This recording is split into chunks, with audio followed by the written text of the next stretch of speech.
I never guess.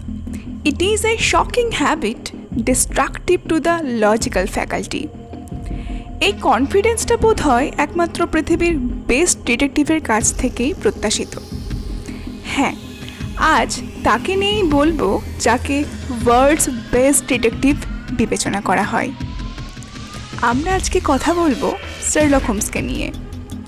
Sherlock হোমসকে নিয়ে অর্থাৎ Sherlock হোমসের রচয়িতাকে নিয়ে, যিনি শার্লক হোমসের মতন একটা ইম্যাজিনারি ক্যারেক্টার বানিয়েছেন। যদিও আমাদের মধ্যে অনেকজনই এখনও বিশ্বাস করে উঠতে পারি না যে শার্লক হোমস একজন শুধুমাত্র ইম্যাজিনারি ক্যারেক্টার ছিলেন। এখানেই ফুটে ওঠে একজন লেখকের সার্থকতা। আজকে আমরা জানব স্যার আর্থার কোনান ডয়েল সম্পর্কে।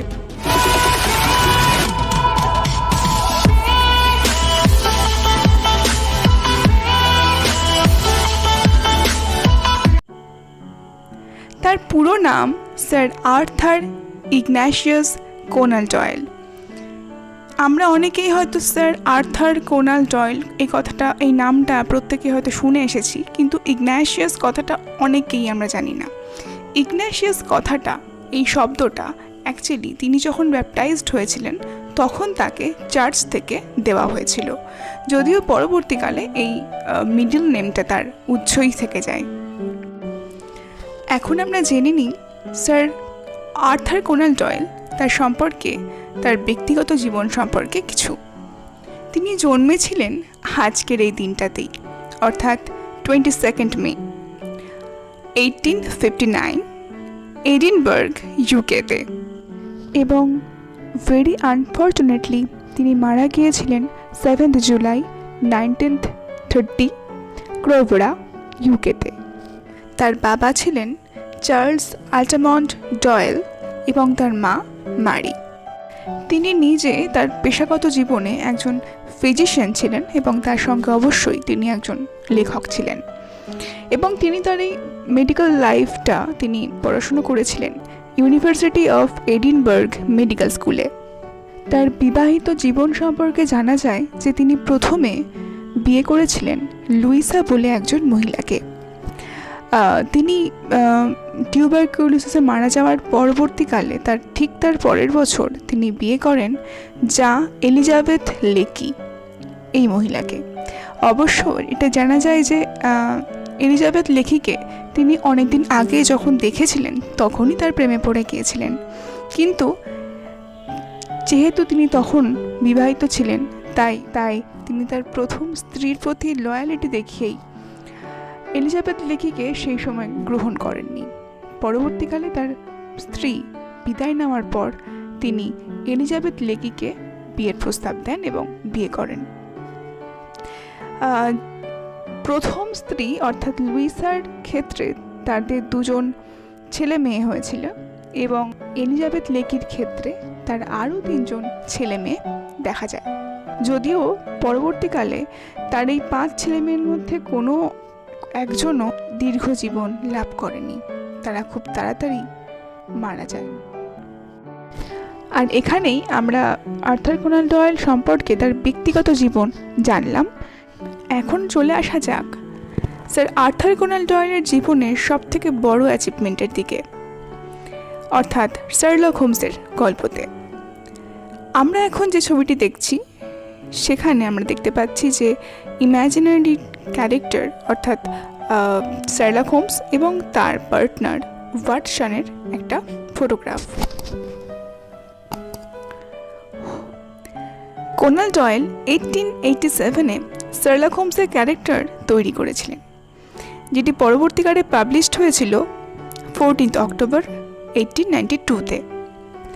তো তিনি মোট টোটাল 56 শর্ট স্টোরিজ লিখেছিলেন শার্লক হোমসের সম্পর্কে, তার গল্প নিয়ে, এবং তার সঙ্গে তিনি 4টে নোভেলসও লিখেছিলেন। প্রথম যে শর্ট স্টোরিটি তিনি লিখেছিলেন সেটি প্রচণ্ড রকমভাবে ফেমাস হয়ে যাওয়ার পর তিনি এই সিরিজটা আরও ভালো করে কন্টিনিউ করেছিলেন।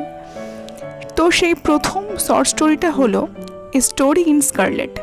যারা পড়েনি আমার মনে হয় সবাই একবার পড়ে নিও। এটা যে তিনি যে কতটা ব্রিলিয়ান্ট ছিলেন এটা তার লেখা থেকে, তার ক্যাপাসিটি দেখে আমরা বুঝতে পারি। নেক্সট যেটা তার নামে বলতেই হয় সেটা হলো milestones in the field of crime fiction, অর্থাৎ ক্রাইম ফিকশনের জগতে তিনি একটা মাইলস্টোন রচনা করে দিয়ে গেছেন। এই যে আমি বারবার বলছি যে শার্লক হোমস হচ্ছে কোনান ডয়েলের একদমই মস্তিষ্ক প্রসূত বলা যেতে পারে, বা তার একটা কল্পনা থেকে পাওয়া চরিত্র। তবে হ্যাঁ, সবসময় কিন্তু সব কল্পনা হঠাৎ করে এমনি নাও আসতে পারে, তাই না? তিনি অ্যাকচুয়ালি ইমপ্রেসড হয়েছিলেন তারই একজন ইউনিভার্সিটির টিচারের মাধ্যমে, যার নাম হলো জোসেফ বেল। তো এই প্রফেসরকে দেখে তিনি এতটাই ইমপ্রেসড হয়েছিলেন যে তার ক্যারেক্টারের ওপর বেস্ট করে তিনি শার্লক হোমসের ক্যারেক্টারটা বানিয়েছিলেন। যদিও পুরোটা তার সঙ্গে না মিললেও অবশ্যই পার্শিয়ালি হোমসের সঙ্গে আমরা জোসেফ বেলের ক্যারেক্টারের অনেকটাই মিল পাই। তো কোনান ডয়েল সম্পর্কে যে কথাগুলো আমরা জানি না সেটা হলো তিনি যেরকম ডিটেকটিভ স্টোরিজ লিখেছিলেন, এছাড়াও কিন্তু তিনি বিভিন্ন ধরনের গল্প লিখেছেন, যেরকম fantasy, science fiction, historical novels and non fiction. তো তিনি সব ধরনেরই কিন্তু গল্প লিখে দিয়ে গেছেন। তো যদিও তার ডিটেকটিভ স্টোরিজ এখনও পর্যন্ত টিল ডেট প্রচণ্ড রকম ফেমাস, যেটা এখনও পর্যন্ত আনবিটেবল বলা যেতে পারে। এছাড়াও যেটা আরেকটা আননোন ফ্যাক্টস কোনান ডয়েল সম্পর্কে, সেটা হলো স্পিরিচুয়ালিজম।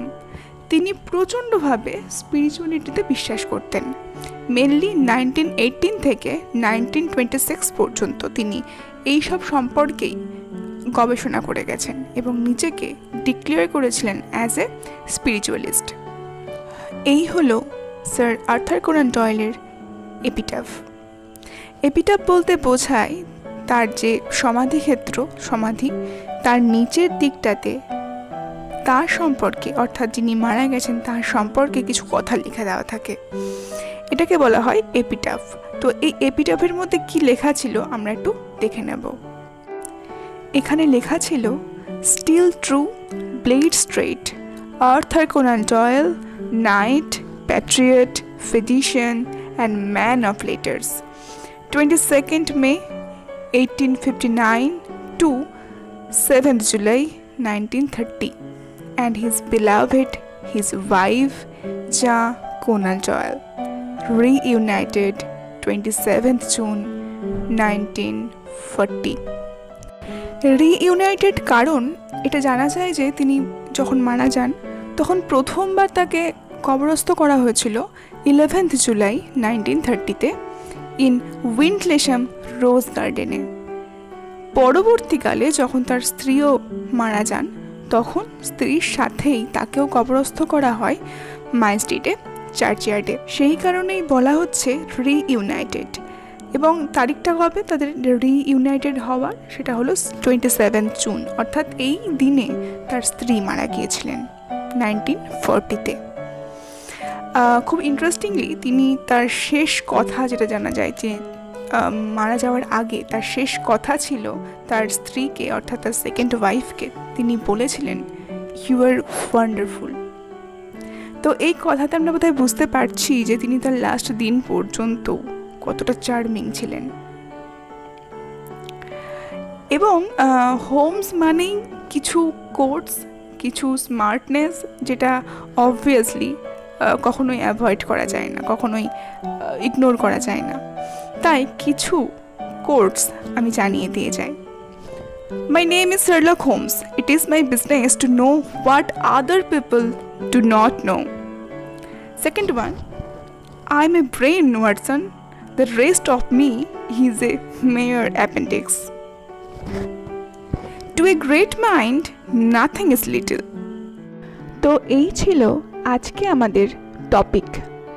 তোমরা কমেন্টে জানিও তোমাদের কেমন লাগলো, আর যদি ভালো লেগে থাকে তাহলে please do comment, do like and subscribe the channel to get more exciting videos. Thank you.